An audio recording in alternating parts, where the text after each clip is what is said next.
I was looking at a photo album this morning and I had to do a double take.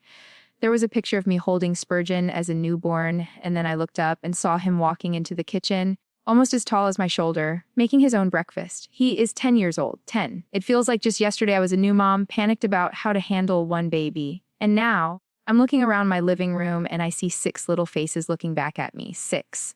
People ask me all the time, Jessa, how do you do it? How do you manage the noise, the laundry, the schooling for half a dozen kids? And the honest answer is sometimes I don't. Today, I'm opening the door to our real life, not the Instagram version, but the real, messy, beautiful reality of raising 6 kids under 10. From the moment baby Edward wakes us up, to the chaos of homeschooling, to the bittersweet feeling of watching my first baby turn into a young man. Welcome to the Seewald family, all 8 of us. If you want to know what my life is like right now, just imagine an alarm clock that goes off every 2 hours. But the alarm clock is a cute baby. Mornings in the Seewald house start early. Usually, it's Edward who wakes me up first, around 5:30 or 600 a.m. I try to have a few minutes of quiet with him while the rest of the house is sleeping. It's my favorite time of day. Just the soft light coming through the window, the smell of coffee brewing, and a happy, gurgling baby. But the peace doesn't last long. By 700 a.m., it sounds like a herd of elephants coming down the hallway. First, it's usually George and Fern running to see who can get to the living room first. Then Ivy comes in asking for help with her hair, and then the boys, Spurgeon and Henry, are already debating something they read in a book or talking about Lego builds. Suddenly, I'm not just mom. I'm a referee, a chef, a hairstylist, and a nurse, all before I've finished my first cup of coffee. Having 6 kids means there is never a dull moment. The noise level is high. But looking at them all gathered around the breakfast table, eating pancakes and talking over each other, I realize that this new normal is exactly what I always wanted. It's loud, yes. It's messy, absolutely, but it's full of life. We'll welcome sweet Edward Owen into our family in July, and he has been such a joy. After George, I wondered if our family was complete, but the Lord had other plans, and we are so thankful. The pregnancy was harder this time around. Chasing 5 kids while pregnant is no joke! I was more tired, my back hurt more. I definitely felt my age a little bit, but the moment he arrived, all that exhaustion just melted away. He is such a chill baby. I think he has to be with all the noise around him. The kids were obsessed with him from day one. I was worried about jealousy, especially from George since he was the baby for a while, but they have all been so sweet. Ivy is like a little second mom. She always wants to hold him and pick out his outfits, and seeing Spurgeon hold Edward, it makes my heart melt. He's so big and Edward is so tiny. It's a reminder of how fast the season goes. One minute you're changing their diapers, and the next minute they are holding your new baby. Edward has completed our little puzzle in a way we didn't even know we needed. Speaking of Spurgeon, I still can't wrap my head around the fact that he is 10 years old. 10 double digits? It feels like a milestone not just for him, but for me as a mother. He was the one who made me a mom. He was the first grandbaby on the show, and now he is this thoughtful, intelligent young man. He is changing so much. Physically, he's shooting up like a weed. I feel like I'm buying him new pants every month, but emotionally, he is maturing in such a beautiful way. He takes his role as the big brother very seriously. He leads the devotional times with the younger kids sometimes. He helps Henry with his reading. He's incredibly responsible. We are entering a new phase of parenting with him. Moving away from just instruction to real discipleship, we have deep conversations now about faith and the world and history. It's scary to think that in just 8 years he will be an adult, but seeing the person he is becoming gives me so much hope. He is a natural leader just like his daddy. Henry. Oh, my sweet Henry. He is such a different soul from Spurgeon. While Spurgeon is very logical and studious, Henry is my creative dreamer. We had some worries about his speech when he was younger, but watching him blossom has been one of the greatest joys of my life. He has such a vivid imagination. He can turn a cardboard box into a spaceship or a castle in 5 minutes flat. He and Spurgeon are best friends, but they are also competitive. They challenge each other. Henry is also incredibly tender-hearted. If one of the younger girls gets hurt, he is usually the first one there with a toy or a hug. He feels things deeply. Seeing him grow into his own personality, distinct from his big brother, is fascinating. He brings a softness to our chaotic house that we really need. Then we have the girls Ivy and Fern. Let me tell you, having 2 girls back change the dynamic of this house completely. Ivy is our little leader. She has a very strong personality. She knows exactly what she wants, and she usually gets it. She is a little mommy to the younger ones, always trying to carry Fern or help with George. And Fern, she is just pure sunshine, but don't let the smiles fool you. She is tough. Growing up with two older brothers and a bossy big sister means she had to learn to hold her own. She can wrestle with the boys 1 minute and then sit down for a tea party the next. Watching the sister bond form between them is something I always prayed for. They share a room, they share clothes, I sometimes without asking, and they share secrets. It reminds me so much of growing up with Jinger and Joy. The hardest transition lately has actually been for George. He was the baby of the family for quite a while. He got used to being the center of attention, the one everyone cooed over. So when we brought Edward home, there was definitely a moment of, wait, who is this?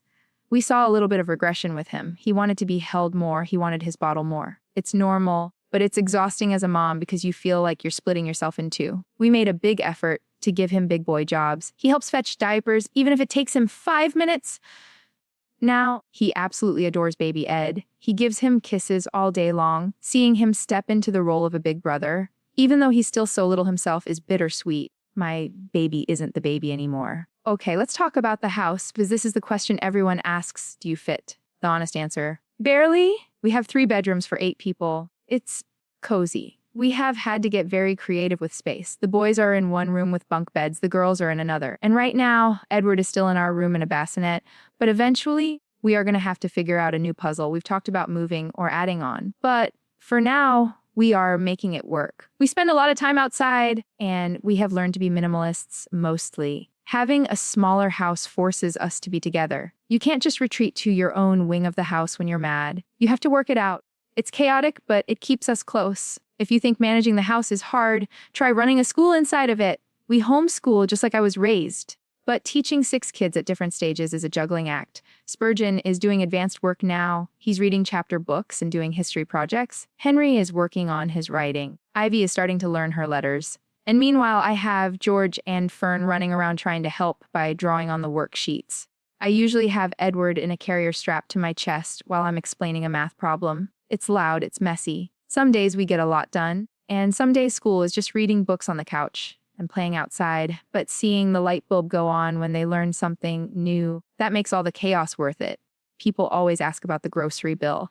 And yes, feeding 8 people is basically a full-time job! I used to just run to the store whenever I needed 1 or 2 things, but now it's a strategic military operation. We go through gallons of milk like it's water. Breakfast is usually pretty simple. Eggs and toast are a staple here because it's fast, cheap, and everyone eats it. I honestly don't think I'll ever get sick of making it. But for dinner, I have to cook in bulk. I'm using the biggest pots I own. It's funny. I remember watching my mom cook for 20 people and thinking, wow, that's a lot. Now, I'm looking at my own giant skillet of taco meat and realizing I'm slowly turning into her. But there is something sweet about a full table. Even if half the food ends up on the floor with the toddlers, at least we are all eating together. If you ever come to my house and don't see a pile of laundry somewhere, you should check my pulse. With 6 kids, the washing machine is running basically 24/7. We've tried different systems over the years. At one point, we kept a lot of the clothes in the laundry room just to skip the step of carrying them back and forth. It wasn't pretty, but it was practical. Now that the kids are getting older, they have to help. Spurgeon is actually really good at it. He's been helping move clothes from the washer to the dryer since he was a toddler. It takes longer when they help, sure, but I need them to know that clean clothes don't just magically appear in their drawers. It's a team effort. If you wear clothes, you fold clothes. That's the Seewald motto. I have to brag on Ben for a minute. He became a dad when he was just 20 years old. Most guys that age are playing video games, but Ben was changing diapers and walking the floor with a colicky baby. He has this incredible patience that I honestly envy sometimes. When the house is chaotic and everyone is crying, he's the steady anchor. He's very hands-on with the discipline, but he's gentle. He takes the time to explain why we don't hit or why we need to share. And he's fun. He's the one wrestling with the boys on the carpet or letting the girls put hair clips in his beard. Watching him grow from that young 20-year-old into this confident father of 6 has been the best part of our marriage. He was made for this. One thing that is really important to us is our family devotion time. We try to do it in the evenings after dinner. It's not always perfect. Sometimes the baby is crying or someone is wiggling around, but we prioritize it. We sing hymns together, we work on memorizing scripture, and Ben leads us in prayer. We want our kids to know that their faith isn't just something for Sunday morning, it's for Tuesday night in the living room too. Hearing their little voices singing, "Holy, holy, holy" is probably the sweetest sound in the world. It grounds us. No matter how crazy the day was, that time brings us back to what actually matters. People ask me what I do for self-care, and I usually just laugh. With 6 kids, time looks a little different. I don't go to the spa. I go to the grocery store alone and listen to a podcast, but I am trying to be better about it. Lately, I've been focusing on my health a bit more, trying to eat healthier and doing some workouts with Ben. It feels good to move my body and feel strong again after pregnancy. And I love my plants! Tending to my houseplants is my little therapy. It's quiet, it's slow, and nobody is asking me for a snack while I do it. You have to find those little pockets of peace where you can, or you'll burn out. With 6 kids under one roof, it's not always sunshine and rainbows. There is definitely some sibling rivalry. The boys bicker over Lego pieces. The girls argue about who gets to sit next to me. It's constant negotiation. We try to teach them that your sibling is your best friend. That's something my parents instilled in us. When they fight, we make them pause, look each other in the eye, and say sorry and really mean it. We also use a buddy system sometimes when we go out, pairing an older one with a younger one. Spurgeon is great with Fern, and Ivy loves helping George. Seeing them defend each other on the playground makes all the fighting at home worth it. They are learning how to love people who are difficult, and that starts with their own brother or sister. Managing a household of 8 requires a spreadsheet. We are very conscious of our budget. Just like I grew up, we love a good thrift store find. Almost all of the kids' clothes are secondhand or hand-me-downs. With Spurgeon growing so fast, we are constantly rotating bins. This doesn't fit Spurgeon? Okay, put it in the Henry bin. This doesn't fit Henry. Save it for George. It's a conveyor belt of clothes!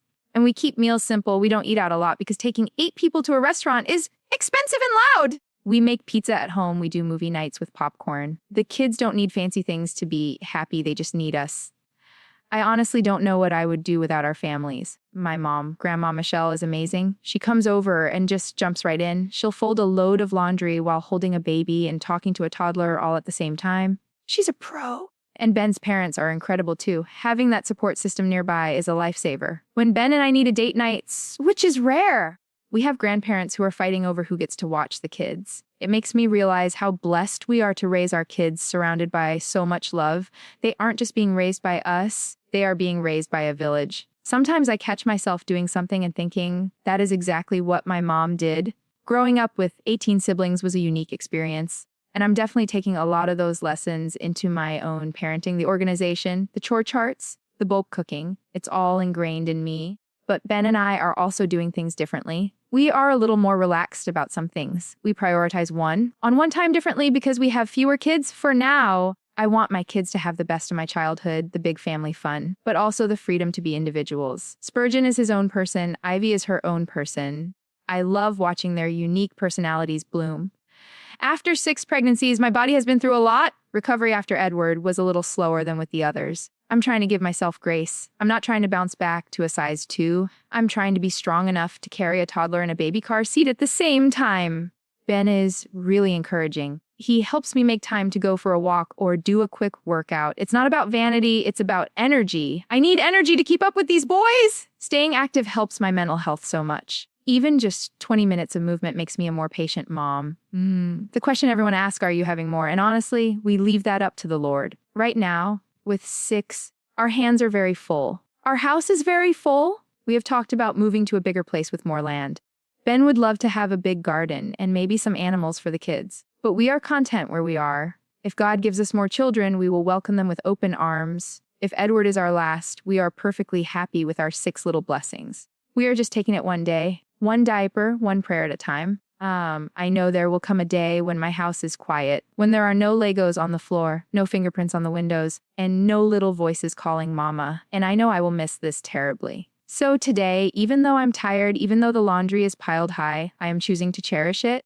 These are the good old days. I get to be their mom. I get to watch Spurgeon become a man. I get to watch Edward discover the world. It's the hardest job I've ever had, but it's the only one that matters. Thank you for loving our family and watching us grow. We'll see you next time.